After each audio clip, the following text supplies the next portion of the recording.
Today, we will review the capnography end tidal CO2 feature included with certain configurations of the IRadimed 3880 MRI patient monitor system. This video will focus on connecting the disc filter to the monitor, selecting the appropriate cannula or airway adapter size, connecting and detaching cannulas or airway adapters and hoses, and placement of cannula or airway adapters on patients.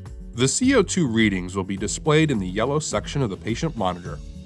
Here, the user will see the CO2 readings, CO2 waveforms, respiratory readings, dynamic trends, and alarm limits. Step 1. Selecting the appropriate cannula or airway adapter size. Depending on the patient, nasal cannulas for adults, pediatric, and neonates are available in standard, divided for O2 delivery, and oral versions.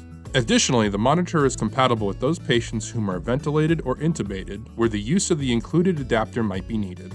To connect the cannula to the sample line, insert the male connector into the female connector and rotate 1/2 turn. Step 2.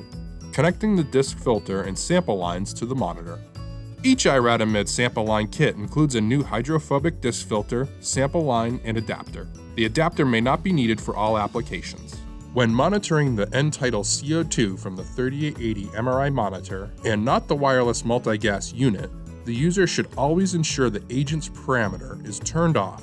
To do this, the user will press the settings button, click the parameter button, press the box located next to agents until off is shown. The user will then press the back button twice to return to the monitor screen. Next, connect the disc filter to the CO2 accessory port on the monitor. The user will attach the disc by inserting the male connection to the female port and rotating clockwise 1/2 turn until it stops. The user will then take the male connector of the sample line and secure it to the female connector of the disc filter. Step 3. Application to the patient. Once the cannula has been attached to the sample line, the user will place the cannula on the patient. To apply the cannula to the patient, wrap the cannula's tubing around the patient's ears and insert the nasal prongs. Be sure to pull any slack to secure the cannula to the patient. If the patient is to be intubated, the user will connect the sample line directly to the airway adapter. To do this, insert the male adapter into the female adapter and rotate 1/2 turn clockwise until it stops. At this time, ensure that there is ample slack in the tubing to allow the patient to move forward into the MRI bore. For more information, visit www.iradimed.com. For technical support, please call 407-677-8022.